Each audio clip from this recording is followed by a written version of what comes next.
Nueva York en los años 70.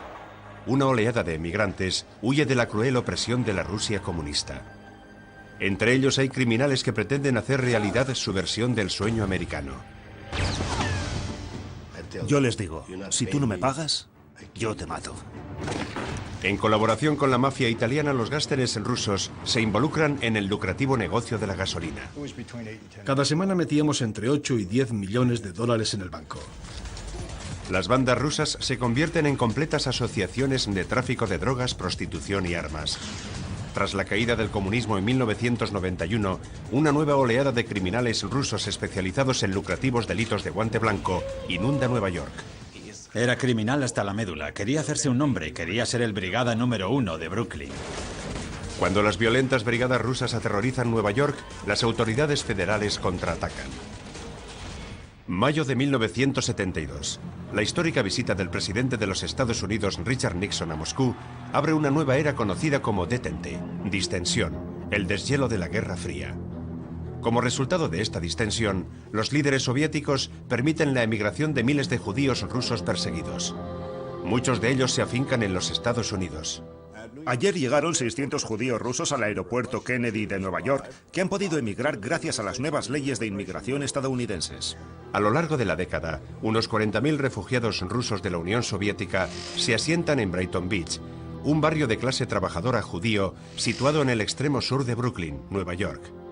Atraídos por sus bajos alquileres y su cercanía al mar, los emigrantes lo apodan la Pequeña Odessa, por su semejanza con la ciudad portuaria del Mar Negro.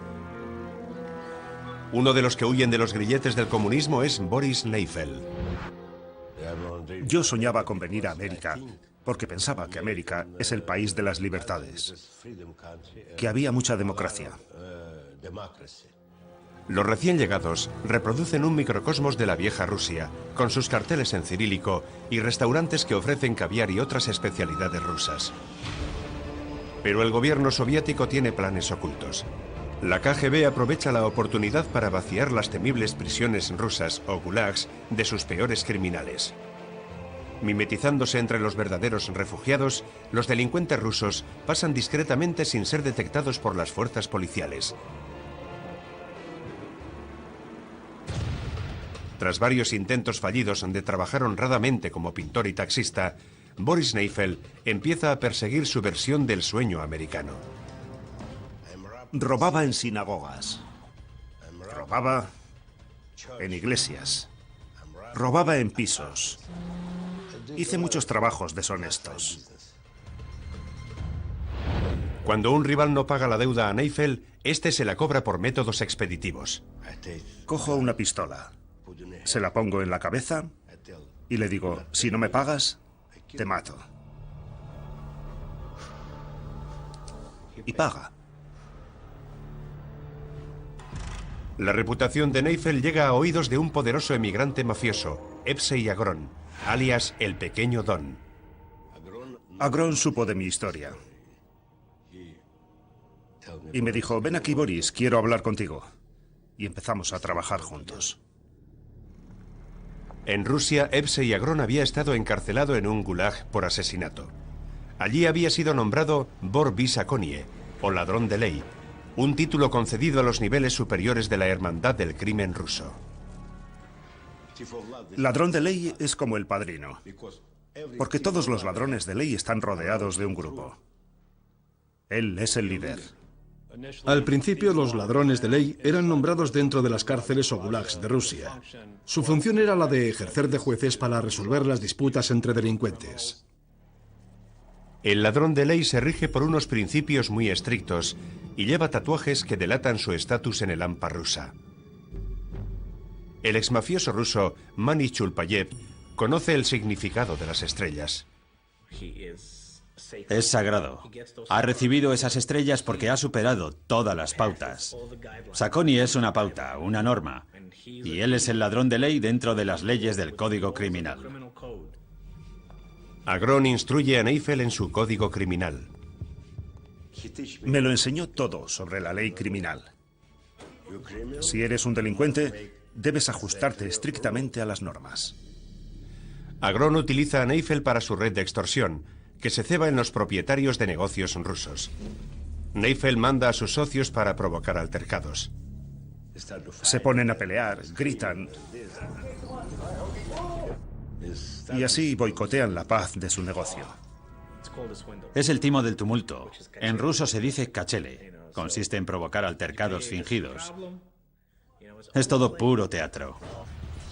Los propietarios acuden a Neifel en busca de ayuda. Me venían los propietarios. Boris, ayúdanos. Vale, os ayudaré. La protección de Neifel cuesta a los hosteleros entre el 10 y el 15% de sus ingresos. Según cálculos policiales, Agron ganaba, gracias a la extorsión, unos $50.000 por semana. Agron busca ampliar su imperio del crimen. Empieza a explotar a los grupos rivales de delincuentes soviéticos. Su principal objetivo es un flamante mafioso, Michael Markovich, apodado el Scarface judío.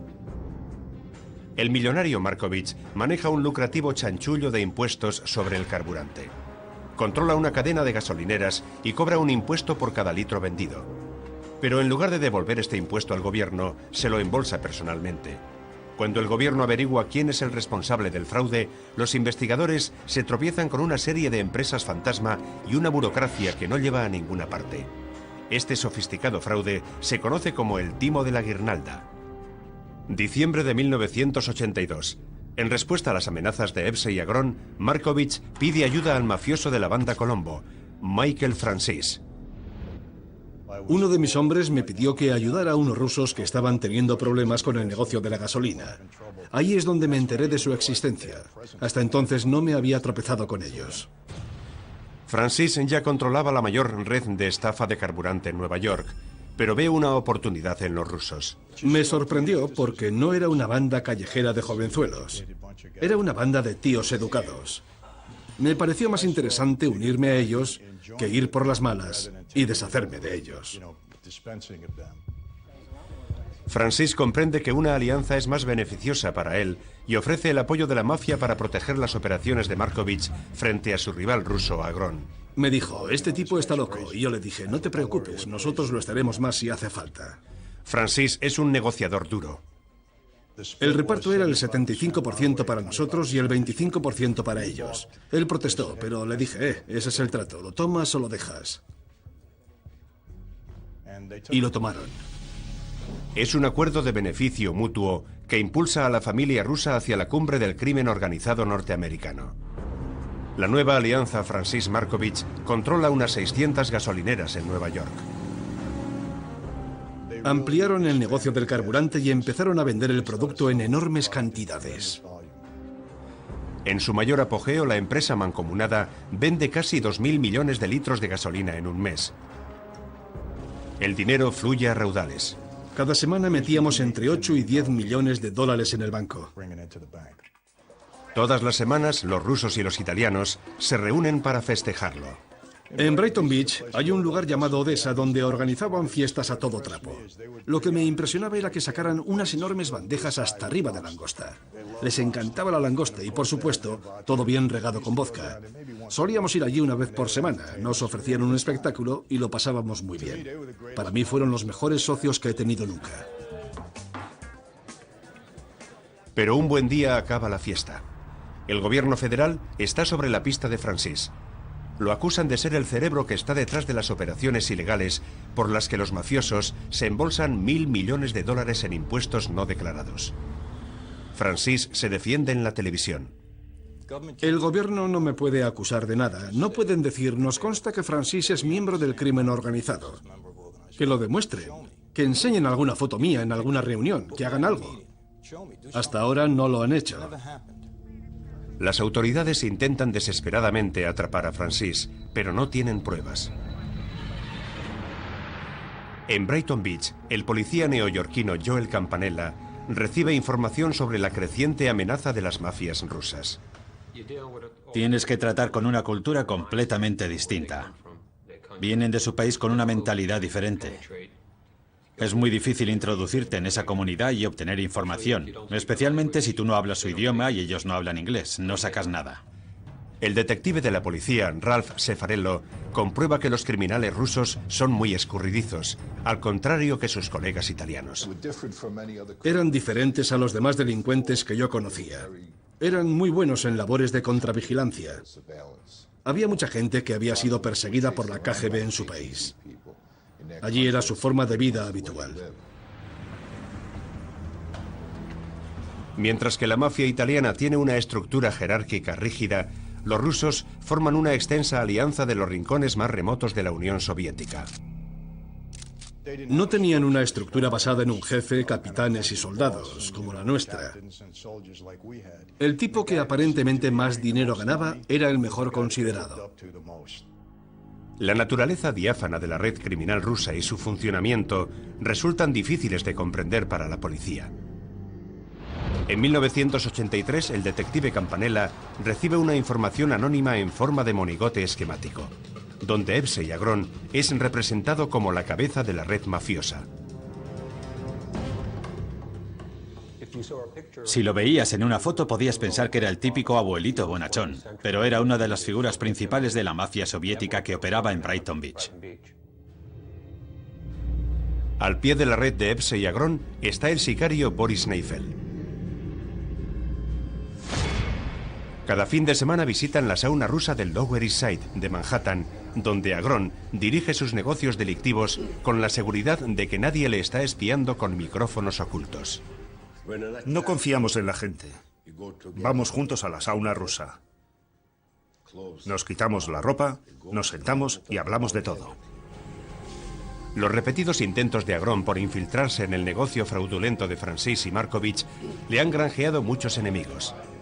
Su principal sicario, Neifel, le acompaña a todas partes. Nunca le dejaba solo. Yo llevaba una pistola para protegerle. Brooklyn, 4 de mayo de 1985. Neifel llega al bloque de pisos Ocean Parkway, residencia de Agron, en su limusina negra. Neifel llama a Agron diciéndole que le espera para llevarlo a la sauna rusa. Llamé a Evsey. Evsey, estoy aquí. Estoy aquí. Poco después de las 8:30, Agron sale de su piso en la 6ª planta. Mientras está esperando al ascensor, un asesino sale de entre las sombras y le dispara en la cabeza. Neifel es el principal sospechoso por su relación con Agron. El detective neoyorquino Joel Campanella sigue sus pasos y lo localiza en el gimnasio del Caribe Country Club. Pero Neifel permanece callado. Fui allí a hablar con Neifel, a ver qué tipo de información podían facilitarnos, pero no conseguimos mucho. Lo único que saqué en limpio de aquel lugar fue que me invitaron a utilizar el centro siempre que me apeteciera. La investigación policial sobre el asesinato de Agron choca contra un muro de silencio. Las fuentes del AMPA solo proporcionan a la policía rumores sobre el asesinato. Según una fuente de información, él exigía un impuesto a ciertas personas relacionadas con el timo del carburante. Según otras, había gente por debajo de él que quería trepar hasta su posición. Y hasta hoy, oficialmente, el caso no se ha resuelto nunca. Tras el asesinato, Boris Neifel trabaja para el siguiente criminal más poderoso de Brighton Beach, el antiguo asesor fiscal de Evsey Agron, Marat Balagula. A Marat Balagula no le caía bien Evsey. Aunque no le caía bien mucha gente, pero no importa, yo sí le caía bien. Marat era un tipo de líder diferente a Agron. Agron era un ladrón de ley a la antigua usanza. Pero Marat era muy inteligente, muy listo y evitaba recurrir a la violencia. Era más partidario de sentarse y negociar con la gente. Con el apoyo de Neifel, Balagula intenta crear su propio fraude de impuestos sobre el carburante. Sin embargo, Francis está empeñado en no compartir su riqueza. No me hizo ninguna gracia cuando Marat se enteró de todo y comprendió que Markovich estaba metido en el negocio a lo grande conmigo. Intentó meterse él también y yo lo dejé fuera. Balagula no se desanima y establece su propia alianza con otra de las grandes familias mafiosas de Nueva York, los Lucchese. Hicimos negocios juntos, nos repartimos el dinero. Pero en mi opinión es mejor no fiarse de los italianos. Porque sé que los italianos no se fían de los rusos. Pese al malestar de Neifel, sabe que la mafia es un aliado imprescindible. Tienen el poder, tienen los contactos. Tienen un montón de contactos para todos los negocios que llevan en los Estados Unidos. La alianza sale bien. Con el apoyo de Lucchese, Balagula obliga a Francis a negociar. Nos reunimos para hablar, y el resultado fue que les permitiríamos participar en el negocio, pero a cambio tenían que pagarnos unos centavos por litro, sobre todas las operaciones que hicieran. En diciembre de 1985, la alianza Francis-Markovich se interrumpe bruscamente cuando un socio de la mafia se convierte en confidente de la policía. Finalmente, los agentes federales detienen a Francis por chantaje mafioso. Michael Francis, uno de los jefes de la mafia más jóvenes y ricos, es el presunto cabecilla de la estafa del carburante. Esta misma mañana, los agentes federales han acorralado a los jefes mafiosos y sus sicarios, que supuestamente están detrás del fraude de cientos de millones de dólares en impuestos del carburante. Me declaré culpable y me condenaron a 10 años de cárcel y a la devolución de 15 millones de dólares. Markovich también es acusado, pero sorprendentemente solo es condenado a una multa y arresto domiciliario. Sus socios mafiosos sospechan que está colaborando con los federales en secreto. Tengo entendido que estaba cooperando. Hizo un trato con el gobierno. Estaba jugando con los dos bandos. La familia Colombo no tolera que nadie colabore con las autoridades. 2 de mayo de 1989. Después de jugar a las cartas con unos amigos, Markovich conduce su Rolls Royce por la calle 66 en Mill Basin, Brooklyn. Un hombre sale a la calzada y le hace señas de parar. Cuando Markovich se para a hablar, el hombre saca un revólver del calibre 38 y dispara al vehículo. Markovich ha quebrantado la ley del silencio y lo paga con su vida. Se fraguó en nuestro equipo. Se estaba descubriendo el pastel del negocio del carburante. Fue un acuerdo autorizado. Con Francis entre rejas, varios grupos rusos apoyados por miembros de la mafia italiana quieren llenar el vacío de poder. Había diferentes facciones intentando introducirse, y cuando se perdió el control que yo ejercía, empezó a romperse. Tras la ruptura del cártel del combustible Francis-Markovich, Balagula aparece como el elemento ruso más poderoso, pero eso no impide que los voraces gángsteres rusos atenten contra él. 3 de febrero de 1986.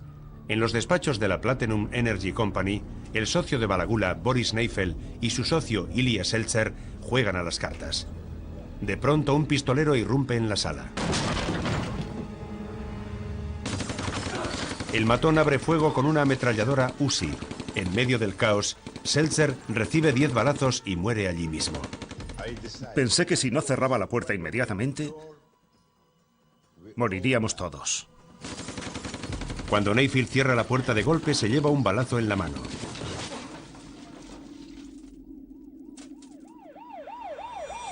En el hospital, la policía interroga a Neifeld sobre la identidad del agresor. La policía me pregunta, ¿sabes quién te ha disparado? Y yo les digo, no sé quién me ha disparado, porque quiero vengarme personalmente. El pistolero es Vladimir Resnikov, un mafioso ruso rival que intenta entrar en el negocio del carburante de Balagula. Mientras Neifeld maquina su venganza, Marat Balagula está sentado solo en un restaurante de Brighton Beach. Resnikov le sorprende desprevenido y le pone a Balagula una beretta de 9 milímetros en la nuca.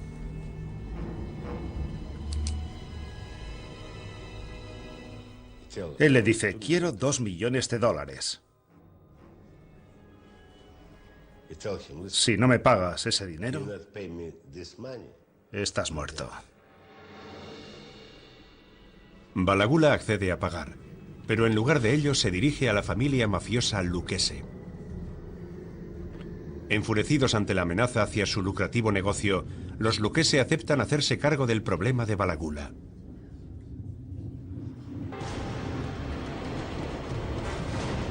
...13 de junio de 1986... un asesino mafioso embosca a Resnikov cuando va a recoger su dinero. Se dirigía hacia su coche. Alguien se le acercó y disparó.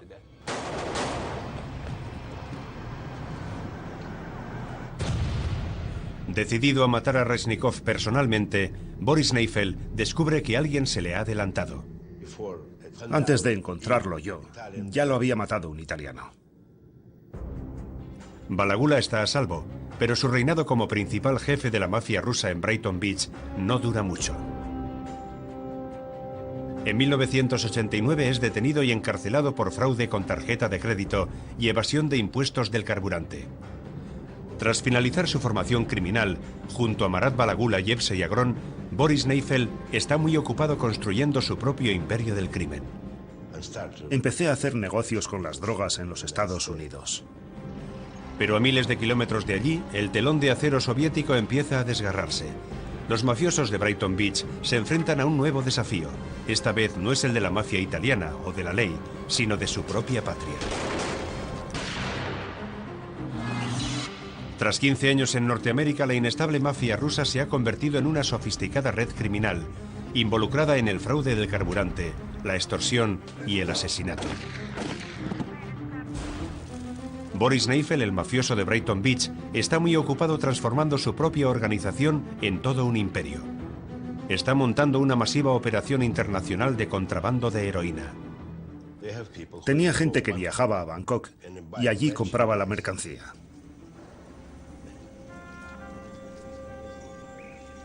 Para ocultar su origen, la droga es introducida primero en Singapur. Allí es camuflada en televisores y enviada a Polonia a través de una empresa de importación con sede en Bélgica.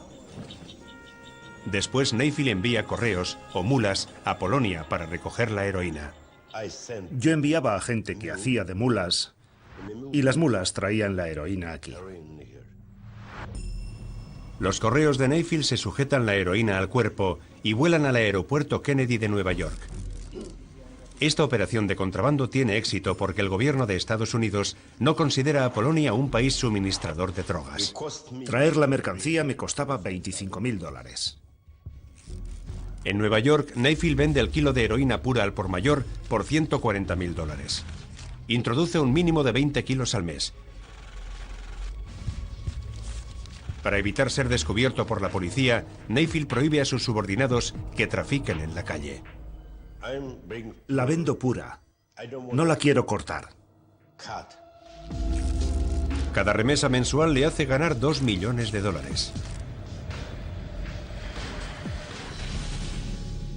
Pero en la mafia rusa el puesto en la cúpula siempre es precario.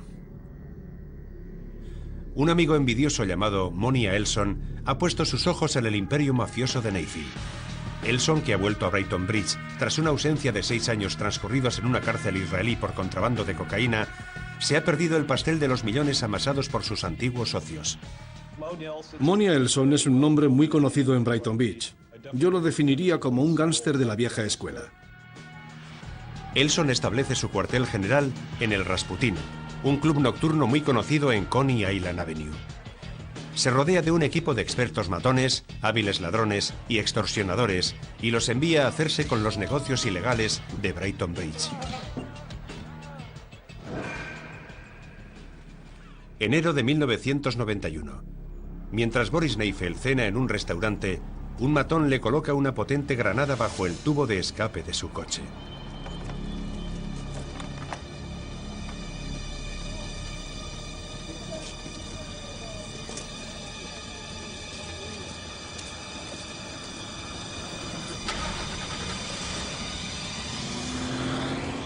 Afortunadamente para Neifeld, cuando sale del restaurante la granada no explota. Al día siguiente recibe una llamada.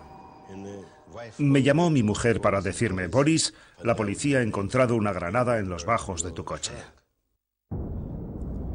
Neifeld descubre con horror que el hombre que está detrás del atentado frustrado es Monia Elson. Era alguien que quería quedarse con mis negocios. Le propuso a Monia Elson que me matara.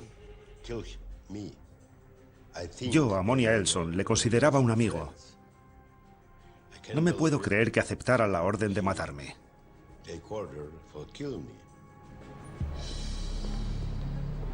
En venganza por el atentado frustrado contra su vida, Neifeld pone precio a la cabeza de Elson.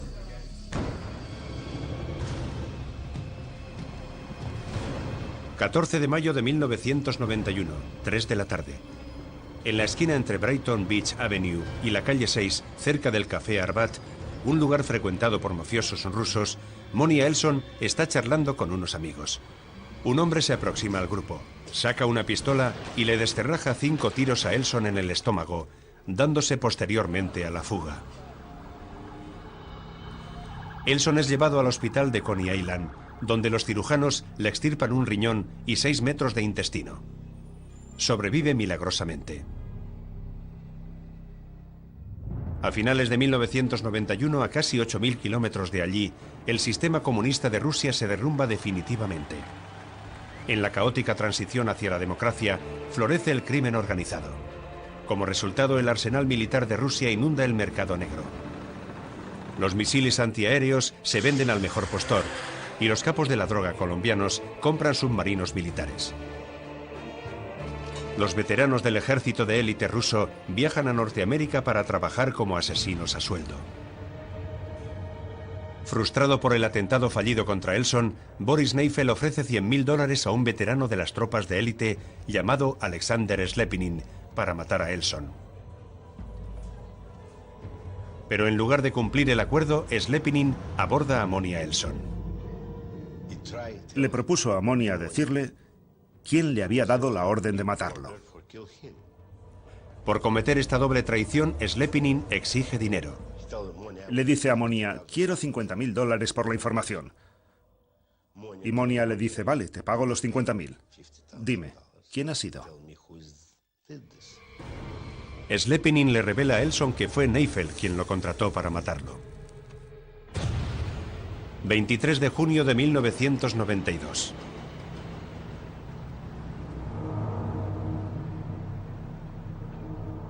Cuando iba a recoger su dinero, Slepinin es acorralado en su coche en una calle residencial de la zona de Sunset Park, en Brooklyn.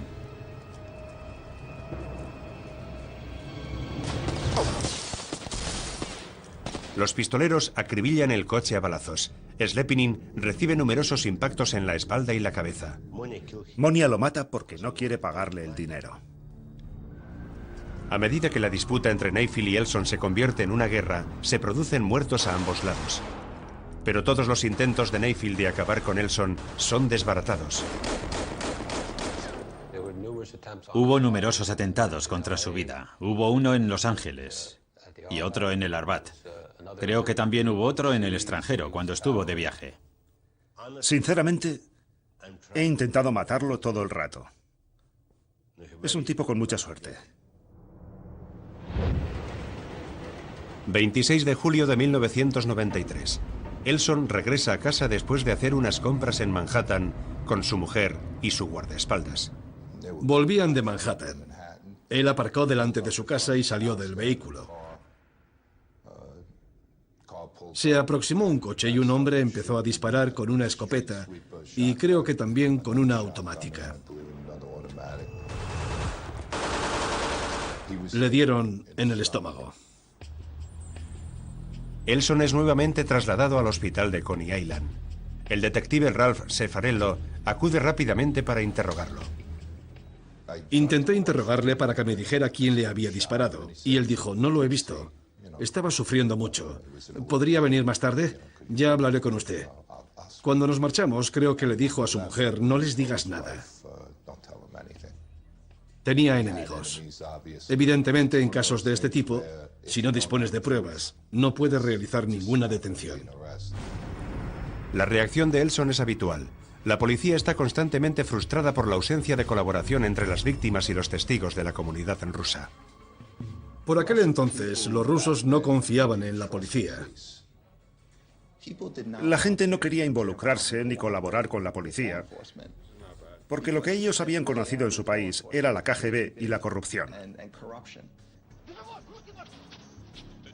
Y creían que nosotros no éramos capaces de darles seguridad.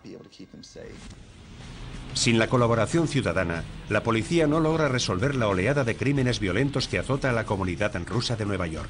Entre 1990 y 1994, la policía atribuye a las bandas rusas 22 asesinatos y 12 intentos de asesinato. Es difícil explicar lo que está sucediendo aquí. En los últimos 2 años este lugar se ha convertido en el peor infierno posible. Es el crimen organizado compuesto por inmigrantes rusos. Matan a cualquiera. Es un grupo, un círculo o una banda. Pero muy pronto será un ejército.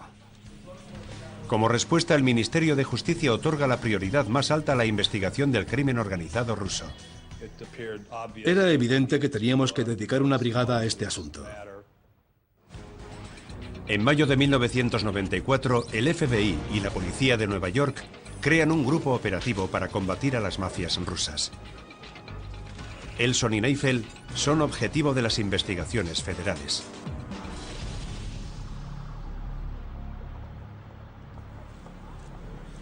Un traficante quebranta la norma de Neifeld de no cortar ni vender la droga. Y erróneamente se la vende a un agente de la DEA. Hubo un tipo que no respetó las normas y destrozó toda la organización. Cuando la DEA consigue que el traficante acceda a ser confidente, Neifeld lo abandona todo y se da a la fuga. Cuando tienes que huir y esconderte, tienes que olvidarte de tu familia, tu esposa, tus hijos, tus amigos. Tienes que volver a nacer. Monia Elson, el archienemigo de Neifeld, también tiene que escapar cuando es acusado del intento de asesinato contra Neifeld y conspiración para asesinar a Slepinin. Con ambos hombres en fuga, la guerra en Brighton Beach parece haber terminado. En la primera mitad de los 90, más de 250.000 de rusos emigran a los Estados Unidos tras la caída de la Unión Soviética. La inmensa mayoría acata la ley, pero unos pocos buscan enriquecerse en el menor tiempo posible. En la Rusia comunista, la gente corriente aprendía a burlar el sistema para sobrevivir con algo más que lo básico.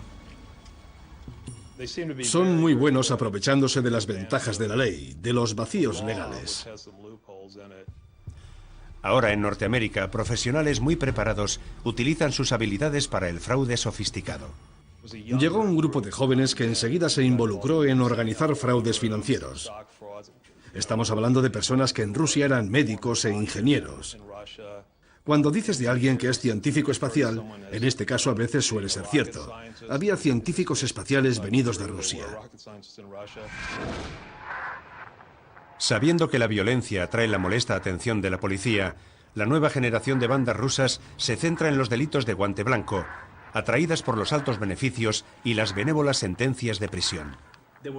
Hubo una búsqueda de nuevos talentos, talentos no violentos. Gente que trabajara como agentes de bolsa en la seguridad social y cosas así. Y por aquel entonces nosotros éramos los jóvenes talentos.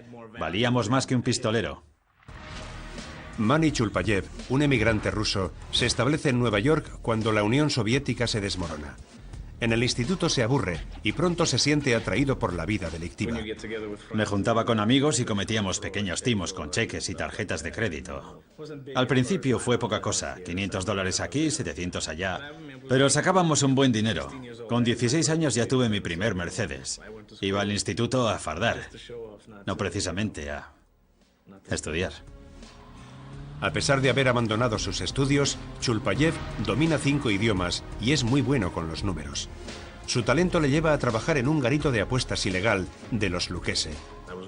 Era muy bueno con los números. Me metí en chanchullos de juegos, apuestas de fútbol, de béisbol y cosas así. Un día, cuando Chulpayev acude a cobrar una deuda de juego, comprueba que el sujeto no puede pagar. En vez de recurrir a la violencia, Chulpayev busca otro sistema para recuperar el dinero del empresario.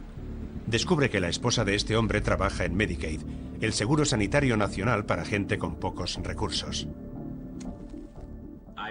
Pagué la deuda del tipo, pero le dije, a partir de ahora trabajas solo para mí.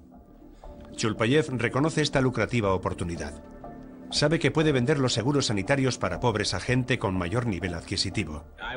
Yo le proporcionaba toda la información necesaria de mi familia o de tu familia, por ejemplo, y él me conseguía las prestaciones. Todo lo que Asuntos Sociales ofrece a través de la Seguridad Social yo podía conseguirlo, y tan solo me costaba $100. Yo luego lo podía vender por $1.000 por cada miembro familiar. Si tienes 5 hijos y una esposa, te sale por $7.000. Es decir, yo me saco un beneficio de $6.900. Es perfecto. Ni siquiera te entrego una tarjeta. Lo recibes todo por correo a tu nombre, en tu dirección postal. Fue un negocio muy lucrativo. Se calcula que así ganaría unos $400.000. La trama de Chulpayev es una mina de oro. El FBI calcula que el fraude de Medicaid cuesta más de 4.000 millones de dólares anuales a los contribuyentes.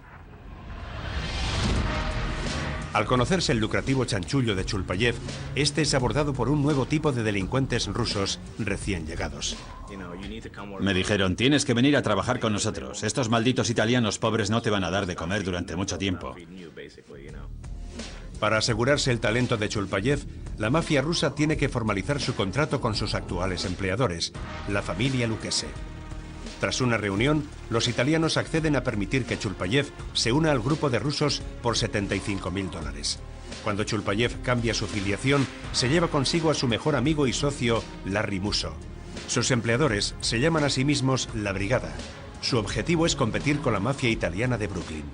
Desde mediados de los 90 hasta principios del nuevo siglo, hubo un esfuerzo encaminado a establecer una red rusa del crimen organizado, siguiendo el modelo de la Cosa Nostra. Al contrario que la primera generación de delincuentes rusos que dependían del apoyo de la mafia italiana, esta brigada estaba respaldada por poderosos criminales de Rusia. La brigada se componía de unos 10 miembros, todos ellos increíblemente despiadados. El jefe de la brigada es el gángster ruso Dmitry Gufiel. Estaba Dmitry, que hacía las veces de jefe, pero nadie le llamaba el jefe. Los rusos no hacen eso. Es un criminal hasta la médula. Quería hacerse un nombre, quería ser la brigada número 1 de Brooklyn. Dmitry Gufiel proporciona a la brigada contactos internacionales. Dmitry era un delincuente oficial. Ya sabes, tenía contactos con los peces gordos de Rusia. Estos contactos tienen un precio. La brigada paga un porcentaje de sus ganancias a un banco de Lampa conocido como ABSAC, que concede préstamos a empresas mafiosas. ABSAC es otra forma de llamar al Black Bank, el banco negro. Patrocina un montón de negocios de la mafia. Es un banco controlado por 6 ladrones de confianza. ABSAC pone dinero en circulación y tú le sacas el jugo. El jugo, es decir, los intereses de los préstamos callejeros, proporciona beneficios al banco negro, que también apoya económicamente a criminales encarcelados en Rusia. Es como un banco para delincuentes y criminales. Pagas por un abogado para que te manden comida, tabaco o drogas a la cárcel y cuiden de tu familia. Mediante estos contactos internacionales, la brigada crea un lucrativo negocio en un comercio repugnante, el tráfico de mujeres. Chulpayev viaja a zonas remotas del antiguo imperio soviético, captando mujeres para que se prostituyan en los Estados Unidos. Tenían un piso donde mantenían cautivas a esas mujeres. Les retenían el pasaporte y las obligaban a prostituirse. Las jóvenes trabajaban 6 meses gratis, solamente recibían propinas. Nosotros las manteníamos. Trabajaban 6 meses para devolver el dinero que habíamos invertido en ellas. El capo ruso Dmitry Gufiel insiste en crear la brigada más poderosa de Brooklyn. Empieza a extorsionar a las tiendas de muebles a razón de $100 por semana. Este paso al chantaje tradicional mafioso atrae la atención del FBI. Lo que el FBI no sabe es que este caso acabará siendo el más sonado en la historia de la mafia rusa. Brooklyn, años 90. La mafia rusa se ha asentado en Norteamérica. Gana millones con el tráfico de drogas, la prostitución y la delincuencia de guante blanco. Pero las autoridades federales contraatacan. Mediante la ley RICO, que en inglés significa Ley contra las Organizaciones Corruptas de Inspiración Mafiosa, empiezan a desarticular la red criminal rusa de Nueva York. La ley RICO permite al FBI poner en el punto de mira a toda la organización. Durante años se utilizó eficazmente contra la Cosa Nostra italiana. En enero de 1994, el criminal de Brighton Beach, Boris Neifel, sale de su escondrijo para ver a su familia y es inmediatamente arrestado por tráfico de drogas e intento de asesinato. Pedí la libertad bajo fianza, pero no me la concedieron porque era un peligro en las calles. Me quedé en la cárcel. Al vislumbrar una larga condena gracias a la ley Rico, Neifel rompe la ley del silencio y colabora con la justicia. Llega a un acuerdo y se declara culpable de tráfico de heroína e intento de asesinato contra Monia Elson. Les expliqué cómo traía la heroína a este país. El gobierno quiso que les explicara la guerra que había entre Monia y yo. Y yo se lo conté todo. Por esta colaboración, Neifel es condenado a apenas 5 años de cárcel. En marzo de 1995, Monia Elson, el archienemigo de Neifel, es detenido en Fano, Italia. La vieja guardia de la mafia rusa ya está entre rejas. La nueva mafia, con Mani Chulpayev a la cabeza, se está trabajando su reputación. Recibíamos encargos de todas partes. La gente nos conocía y nos llamaba. 6 de enero de 1998. Un propietario de una tienda de comestibles ofrece a la brigada $50.000 para que incendie un establecimiento rival. Usando una cizalla, la brigada entra por la fuerza en el sótano de la tienda Farmers Best Bazaar en Rigo Park, Queens. Nos llevamos 2 garrafas de anticongelante llenas de gasolina y la derramamos por el sótano.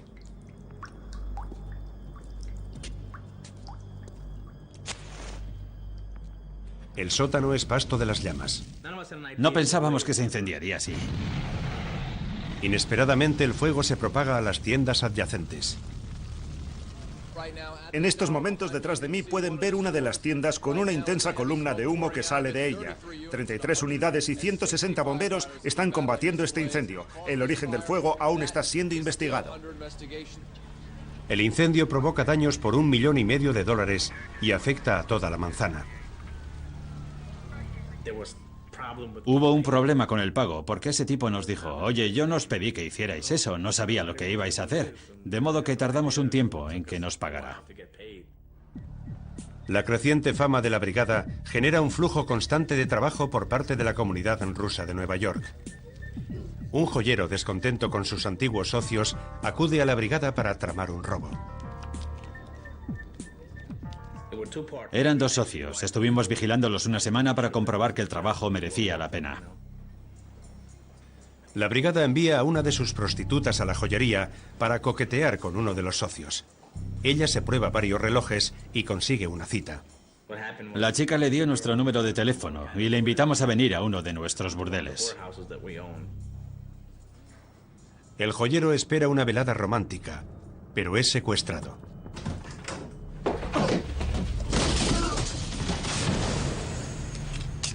El hombre es retenido a punta de pistola y recibe una tremenda paliza. Por la mañana lo llevamos a la joyería.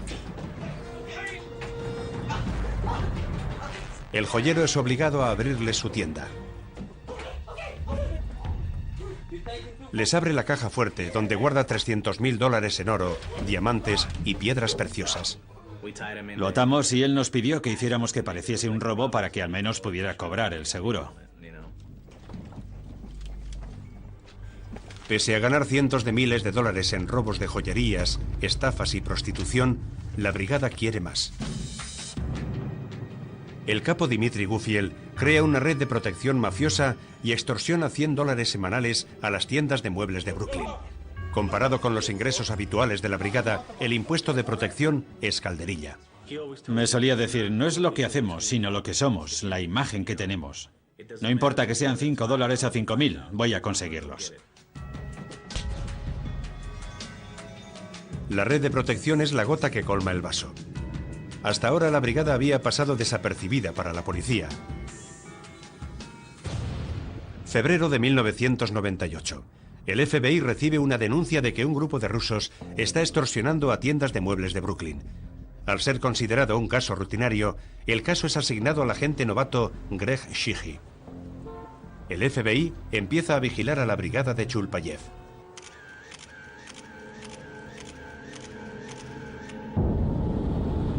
En este vídeo casero, un colega graba a Chulpayev cuando recorre Brooklyn cobrando el dinero semanal de la extorsión.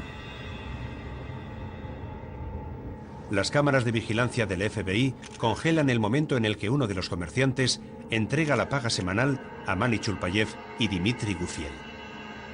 El suntuoso tren de vida de la banda hace pensar al agente Shiji que se trata de peces gordos.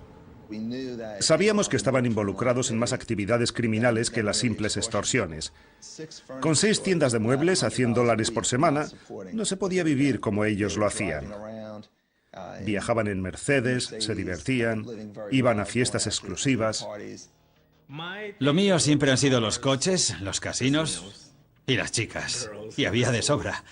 Dmitry y yo fuimos una vez a un casino y perdimos $55.000 en hora y media. Salimos como si no hubiera pasado nada, porque al día siguiente algún pringado nos devolvería ese dinero. Los rusos tenemos un dicho: cada día que amanece el número de tontos crece. Y es verdad. En marzo de 1998, tras mes y medio de investigación del FBI, la brigada comete un error fatal al secuestrar a un hombre que les debe dinero. Lo sacaron por la fuerza a la carretera, en plena Brighton Beach Avenue. Le dieron una paliza en el coche y lo quemaron con cigarrillos. Lo torturaron. Lo que la brigada no sabe es que ese hombre es un confidente del FBI. El tiempo apremiaba.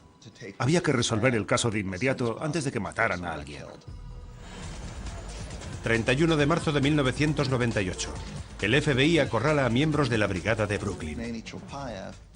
Casualmente, Mani Chulpayev estaba en California entregando una prostituta que había vendido a un particular que quería su propia esclava sexual. Chulpayev es capturado en Los Ángeles y devuelto a Nueva York, donde los agentes del FBI lo esperan para interrogarlo. Ante la montaña de pruebas contra él, Chulpayev toma una rápida decisión. Tomé el camino más fácil. Inmediatamente empezó a confesar parte de las actividades criminales en las que estaba envuelto. Ante la perspectiva de 20 años en prisión, Chulpayev busca un acuerdo para eludir la cárcel. Deja atónitos a los agentes del FBI confesándoles que tiene un libro de contabilidad donde detalla todas sus cuentas financieras. Yo era el contable y lo llevaba muy bien. Las fechas, las cantidades de dinero, los asuntos. En realidad no lo guardaba para los federales. No pensaba que algún día se lo enseñaría a los federales. Lo tenía porque el jefe me lo pedía. Y si faltaba $1, yo era el responsable, ¿me entiende? Dimos saltos de alegría al comprender que ese libro era la clave para confirmar las denuncias, que se podría utilizar para explicar y corroborar la versión que nos daba Mani de los hechos. El FBI presiona a Chulpayev para que delate a su viejo amigo Larry Musso, socio de Lucchese. Querían a Larry y al inicio de mi colaboración yo no delaté a Larry. Cuando otro miembro de la brigada canta, el FBI descubre que Larry Musso fue cómplice de Chulpayev en el incendio de Rigo. Yo colaboré, pero también mentí sobre el incendio porque Larry estaba conmigo. Cuando el FBI descubre que Chulpayev les está mintiendo, le dan un ultimátum. O colaboraba en las escuchas a Larry o cumplía toda la condena. Con un micrófono oculto entre su ropa, Chulpayev ayuda al FBI a construir una acusación con 63 cargos contra la brigada. La colaboración de Chulpayev no tiene precedentes y los fiscales la describen como el giro de acontecimientos más significativo en la historia de la mafia rusa. Mi testimonio condujo a otros casos. Se convirtió en una inmensa reacción en cadena. Entre el 98 y el 2002 fue una detención tras otra. Ya no queda ninguno de la vieja guardia. El jefe de la brigada, Dmitry Gufiel, es condenado a 20 años. No lo siento por Dmitry ni por ninguno de ellos. Para mí no eran más que una panda de idiotas sin cerebro. Larry Musso, el socio de Lucchese, es condenado a 10 años de cárcel por su participación en el incendio. Todavía le quiero muchísimo. Si hay alguien que me vaya a dar mi merecido por todo lo que he hecho, ya me entiende. Si eso sucede, solo espero que sea él el que lo haga, porque me siento fatal. Por su colaboración, Chulpayev empieza una nueva vida bajo otra identidad, a miles de kilómetros de Nueva York. Tras una serie de exitosos procesos judiciales, las autoridades federales han evitado que la red criminal rusa se afiance en Norteamérica como lo hizo la mafia italiana unos años antes. No se han unido en sindicatos ni en determinado tipo de industria como lo hizo la mafia italiana. Creo que mientras este problema no nos supere, podremos manejarlo. Actualmente en Norteamérica han surgido pequeñas brigadas rusas en muchos estados. Tienen la capacidad de robar millones de dólares, pero al igual que la mafia italiana, están infectadas por la cultura de la traición. Tras su salida de la cárcel por tráfico de drogas en 1998, Boris Neifeld no logra zafarse de su pasado criminal. En febrero de 2009 se declara culpable de blanqueo de dinero. El crimen no se puede erradicar. ¿Recuerda la historia de Jesús? Ya sabe, cuando fue crucificado. ¿A quién tenía a ambos lados? A dos delincuentes.